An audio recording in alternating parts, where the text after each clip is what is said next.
all day. It's racial profiling, it's transphobia, it's slander. Some of the things that they say is not even true. And I just want to confirm what's true and what's not.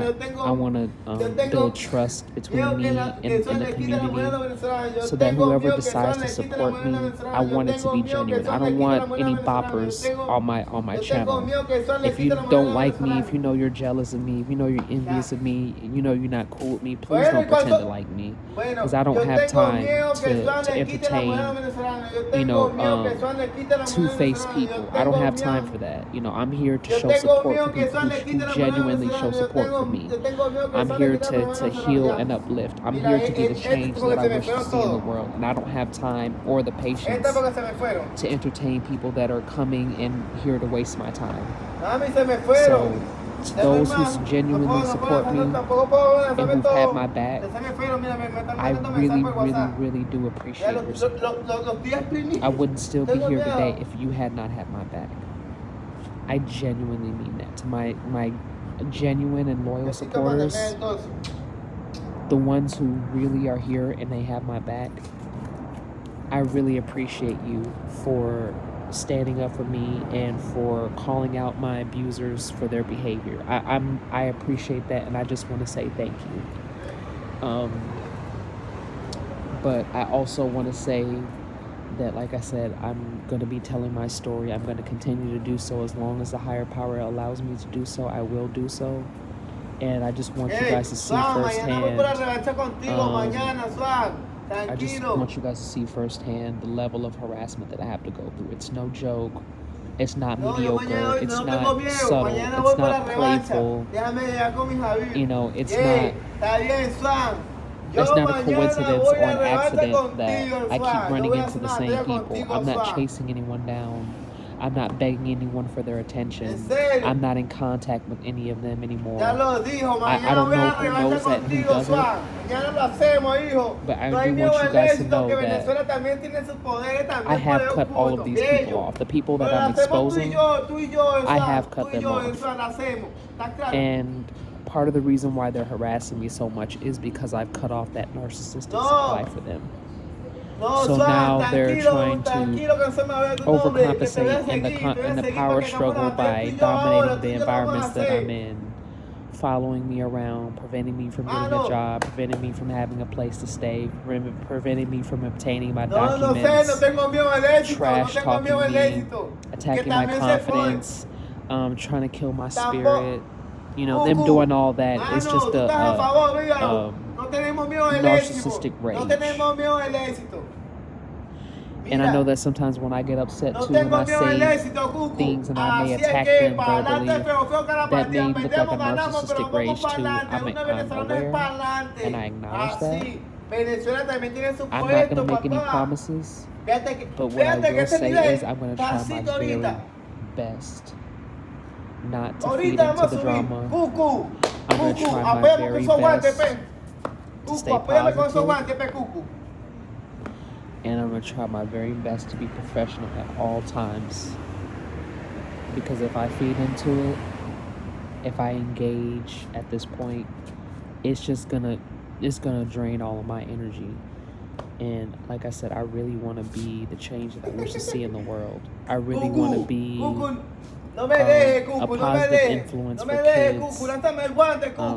I want to be a positive inspiration for people who've gone through the same thing that I have, and they may not know. Excuse me. They may not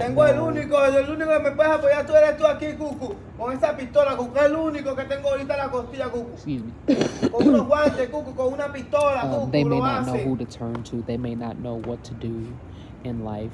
When you go through something traumatic like that at such a young age, for those who experience what I've experienced, it's hard to talk about it. And when you have somebody or a group of people who make fun of you every day and they don't let you catch a break, it can be hard to maintain. It can be hard to move on, and it can be hard to be professional. And it's really hard to, save face and just protect your own energy. And I want you guys to know that when someone treats you like this is not your fault. You didn't do anything wrong. When someone acts like this, they're basically letting their true colors show. Their true character, their shadow, they're letting that come out for the public to see. So when someone degrades you, when they devalue you, I want you to understand that does not determine your worth. If someone is misbehaving and mistreating you, it says more about how they feel about themselves and how they'll treat anyone than it says about what you bring to the table.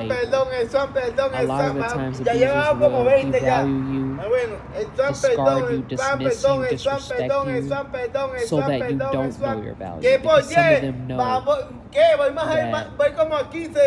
if you're given the right opportunity at the right time, not only is your success going to skyrocket, but you're going to find someone to replace the narcissistic abuser that mistreated you. And they know this deep down in their hearts. When narcissists mistreat you, they know that they're replaceable. And I don't mean that as like, oh, they're inferior to us. I mean that as when they made that choice to fumble the ball when they had it, they're basically providing an opportunity for the next person to do a better job. Do you understand what I mean? So because they messed up, that doesn't mean that they can't have a fresh start with someone else. It just means that however they choose to deal with the departure, the no contact, says a lot about their character and less about your worth. So when people harass you, if you're a targeted individual and you get people that gang stalk you, I want you to understand that it's not about you per se, it's about their ego, their insecurity. Sometimes, when people are heartbroken and they're sad, they don't know how to express themselves. Maybe it's their upbringing, maybe their parents may have made them feel like, them expressing themselves is feminine or it's, ladylike. Some guys, they get feminized at childhood for crying and expressing their feelings. So when they grow up to become men, they have toxic masculinity because they've been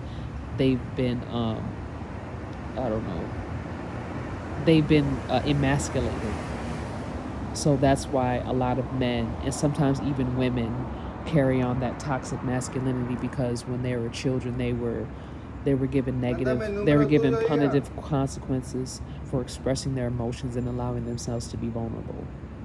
And then sometimes, a person is just a jerk. Sometimes some people grow up with good parents. They grow up in a good home, good family, but they just choose to go that narcissistic path, and that's really their choice. I'm not here to judge them for it, but I just want you guys to know who are targeted individuals who may not know who to turn to, who to go to for help. I learned that going to people who have experienced something similar to what you have, it helps. Finding a support base, discovering who empaths are. A lot of empaths who may not have necessarily been through narcissistic abuse, because they have a high emotional IQ, they still have the qualifications to help you through your journey. So if you were, abused by your parents, if you were abused by classmates in school, if you had a roommate or relationship partner and they mistreated you and you found out that they were a narcissist, I want you to know that there are people out there that are willing to help you. They're willing to show support and help you along the way to you getting on your feet, you becoming a better person, you becoming independent. Some of them will give you advice, some of them will give you constructive criticism, and it's hard to hear sometimes, especially fresh out of the narcissistic dynamic, but that pain will soon become relief later on. Constructive criticism when exiting a narcissistic relationship can feel like a slap in the face, but actually it's just cleaning the wound. And when the wound is being cleaned, it hurts, it stings, it burns, it makes you want to cry. But once you put on the antibiotic cream on, the cortisone and the antibiotic ointment on, it feels so much better. it feels so much better, doesn't it? When that wound finally heals and, you know, that scab becomes, it peels off and the scar fades away. It feels great, and the numbness there, it reminds you that you're still alive and that your skin can heal and that your body can heal. Whatever damaging and traumatic experience that you go through, you can heal from it. So I just want to send that message to people that have been abused and mistreated by someone that they loved and trusted, someone that they may have been loyal to. You know, it's okay. We've all been through it. We've all been through it. We've all experienced somebody that didn't treat us well, whether it was an authority figure, whether it was a close friend or family member, relationship partner, sometimes co-worker, sometimes it's people that we don't even know that treat us like that because of whatever reason. And I just want targeted individuals to know that, you know, you have my support. I'm here to validate your experience, just like how I've had supporters validate my experience. I'm here to validate people who are in the position that I was 5-10 years ago, who had no idea what was going on, who didn't know. Well, you want to go online and research the behavior, but you don't know what to type in. You don't know what to look up. You don't know what titles to give people. You don't know what to say. You don't know who to point fingers at. You're still lost. You're still in that fog. I'm here to let you know that if you have those thoughts racing through your mind, and you know deep down in your heart and your gut that you're being untreated unfairly, that you're being racially profiled, that you're being abused and manipulated, gaslit, I'm here to, if you're watching this video, 9 times out of 10 you were guided by a higher power to do so. And I just want to send that message to those who've been through what I've been through, that it's okay to cry. It's okay to be vulnerable. It's okay to feel weak. It's okay to be upset and desperate, you know, but just don't engage in the wrong people during this time, because when people exhibit red flags, the universe is kind of giving us that intuitive wisdom to recognize people for who they are, what they've done, and how they treat others, and to cut them off gracefully. That's as simple as it goes. And when we see those red flags, just know that it's not going to get better. It's going to get worse. And if you continue to support someone that you deep down in your heart know is not good for you, you're going to end up finding out exactly why those red flags appeared in the first place, and you don't want to find out. It's better to walk away in the beginning than to go through all the madness, all the abuse, all the devaluation, the discard, the degradation, the hoovers. Because narcissists, when they discard you, most of the time